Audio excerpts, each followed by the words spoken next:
quality control versus quality assurance, or the difference between quality control or quality assurance. So the first point is the meaning of quality control and quality assurance. So here QC stands for quality control and QA stands for quality assurance.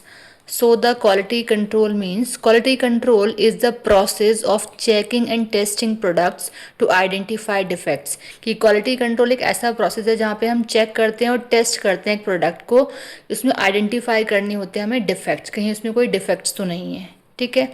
Now the first point of quality assurance is, quality assurance एक ऐसा process है जो prevent करता है defects को. ठीक है, मतलब पहले से पहले वो प्रिवेंट करके चलता है कि हमारे जो प्रोडक्ट्स हैं उसमें कोई भी डिफेक्ट्स ना आए, bye improving process and system. तो ये किसकी हेल्प से हो सकता है कि ये अपने जो प्रोसेस होती है वर्किंग की, उसकी बात कर रहे हैं, उसको इम्प्रूव करने के थ्रू हो सकता है. ये जो हमारा वर्किंग सिस्टम है उसमें कुछ इम्प्रूवमेंट के थ्रू हम प्रिवेंट कर सकते हैं डिफेक्ट्स को. Now the second point is the objective. So the quality control objective is detect defects in finished product. कि जो हम डिटेक्ट करते हैं डिफेक्ट्स को वो फिनिश प्रोडक्ट में हम चेकआउट करते हैं. और अगर बात करते हैं क्वालिटी अश्योरेंस की, तो क्वालिटी अश्योरेंस में हम प्रिवेंट करते हैं डिफेक्ट्स को बिफोर दे अकर. मतलब कि जब प्रोडक्शन स्टार्ट हो रहा है या फिर कह लो जब हमारा फिनिश्ड गुड्स प्रिपेयर होने वाला है या हो चुका है, उससे पहले ही हम यहाँ पे चीज़ों को प्रिवेंट करने की सोचते हैं, प्रिवेंट करते हैं, जिससे कि जब फिनिश्ड गुड्स हमारा प्रिपेयर हो जाए, रेडी हो जाए, तब उसमें कोई प्रॉब्लम क्रिएट ना हो, हमें कोई प्रॉब्लम फेस ना करनी पड़े, ना तो हमें फेस करनी पड़े ना ही किसी कस्टमर को फेस करनी पड़े. Now the third point is the focus. Quality control जो है वो फोकस करता है प्रोडक्ट ओरिएंटेड पे. मतलब कि मेन जो हमारा फोकस होता है क्वालिटी कंट्रोल वो होता है हमारा प्रोडक्ट को लेकर के, कि प्रोडक्ट में कोई प्रॉब्लम नहीं होनी चाहिए. प्रोडक्ट के फिर प्रोडक्शन के टाइम पे इस चीज़ को हम फोकस करते हैं. ठीक है, तो प्रोडक्ट ओरिएंटेड या फिर प्रोडक्शन ओरिएंटेड आप इसको कह सकते हैं. जबकि अगर हम बात करते हैं क्वालिटी अश्योरेंस की, तो ये प्रोसेस ओरिएंटेड है. ठीक है, कि जब प्रोसेस चल रही होती है वर्किंग की, हम तभी ध्यान देते हैं कि जब फिनिश्ड गुड्स हमारा रेडी होगा उससे पहले, बिफोर प्रिपेयरिंग द गुड्स, की प्रॉब्लम कहीं हमें कोई फेस ना करनी पड़े, कोई भी उसमें डिफेक्ट ना आए गुड्स में. ठीक है, तो दोनों में मेन डिफरेंस ही हमारा ये है कि यहाँ पे प्रोडक्शन के टाइम पे चीज़ों को चेकआउट किया जाता है और यहाँ पे बिफोर प्रोडक्शन. ठीक है. Next fourth point is the approach reactive. अब रिएक्टिव मीन्स क्या है? री मतलब अगेन, एक्टिव मतलब जो चीज़ अभी एक्टिव में है, जो चल रही है. ठीक है, तो रिएक्टिव मीन्स क्या है? Find problems after production. कि जब प्रोडक्शन हो जाता है तो प्रोडक्शन के बाद हम फाइंड करते हैं प्रॉब्लम को. प्रोडक्शन ये प्रोडक्ट हमारा हो रेडी हो चुका है, प्रोडक्शन कंप्लीट हो चुका है ऑल ओवर, तब हम फाइंड करते हैं प्रॉब्लम्स को कि हमारी प्रॉब्लम्स क्या हैं. Next is the proactive. Pro मतलब बिफोर, प्रो या फिर प्री की बात करें तो वो होता है बिफोर. तो बिफोर एक्टिव, जब हमारा प्रोडक्ट बन के तैयार, अब आगे देखो इसमें लिखा भी है, prevents problems before production. Production से पहले हम इन चीज़ों को चेकआउट कर लेंगे कि कौन कौन सी प्रॉब्लम हमें फेस करनी पड़ रही हैं. तो क्या होगा, जब हम प्रोडक्शन हमारा प्रिपेयर हो जाएगा, प्रोडक्शन हो जाएगा, कंप्लीट प्रोडक्ट तैयार हो जाएगा, तब चीज़ें हमें फेस ना करनी पड़े, इसीलिए पहले से पहले चीज़ों को सिक्योर किया जाता है. ठीक है, पहले से पहले प्रिवेंट किया जाता है डिफेक्ट्स को. तो दोनों में डिफरेंस फिर यही है. Next is the stage. Performed during और आफ्टर प्रोडक्शन. ये परफॉर्म होता है प्रोडक्शन के टाइम पे. अभी मैंने ऊपर कहा था ना कि उस टाइम पे होता है, तो आप सोचोगे नहीं ये गलत बता लिए, बट अब यहाँ पे इस पॉइंट से आपको क्लियर हो गया है कि ये परफॉर्म होता है during production and after production.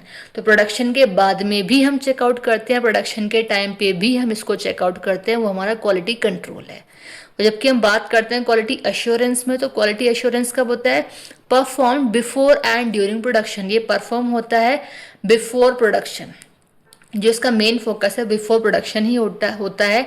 But during production के टाइम पे भी हम इसको फोकस करते हैं कि कहीं ना कहीं वो प्रॉब्लम, जिस चीज़ को हम पहले से पहले देखते हुए आ रहे हैं कि वो चीज़ें हमें फेस ना करनी पड़े, अगर प्रोडक्शन के टाइम पे ड्यूरिंग प्रोडक्शन में ही वो प्रॉब्लम हमें फेस करनी पड़ती है, तभी हम उसको सॉल्व आउट करते हैं, जिससे कि फिनिश प्रोडक्शन के after finish production problem face हमें ना करनी पड़े.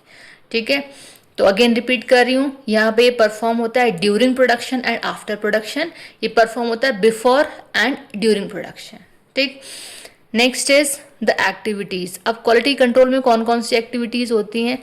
तो क्वालिटी कंट्रोल में इंस्पेक्शन किया जाता है। इंस्पेक्शन मतलब जब कोई काम हो रहा होता है तब उसका इंस्पेक्शन होता है कि कैसे हो रहा है, कौन कर रहा है, कैसे कर रहा है, कि परफेक्ट नॉर्म्स के अकॉर्डिंग हो भी रहा है, नहीं हो पा रहा है, कौन मैन पावर फ्री है, कौन मैन पावर फ्री नहीं है, या फिर कौन कितना काम कर रहा है, कैसे काम कर रहा है, परफेक्टली वर्क हो रहा है, नहीं हो रहा, टाइम से वर्क हो रहा है, नहीं हो रहा। तो ये सारी चीज़ें हमारी इंस्पेक्शन में आती हैं।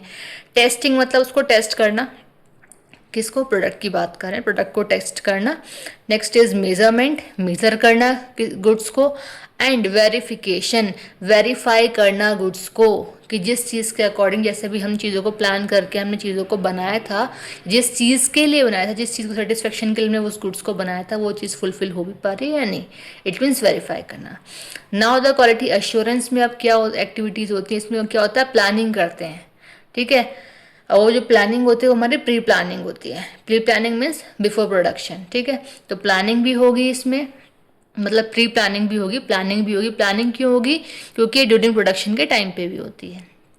फिर है प्रोसेस इंप्रूवमेंट, जो प्रोसेस चल रहा होगा वर्किंग के लिए उसमें इंप्रूवमेंट किया जाता है, ट्रेनिंग दी जाती है मैन पावर्स को, डॉक्यूमेंटेशन होता है, ठीक है। एंड ऑडिट्स, ऑडिट्स भी इसमें टाइम टू टाइम होते रहते हैं। ऑडिट मतलब डीपली चेकआउट करना, डीपली चेकिंग होना हर एक चीज़ की, कि हमारा पॉइंट टू पॉइंट भी कोई मिस्टेक ना हो, उसके लिए वर्ड ऑडिट यूज़ हो रहा है। जो कॉमर्स वाले होंगे वो इजीली समझ सकते होंगे इस टर्म को।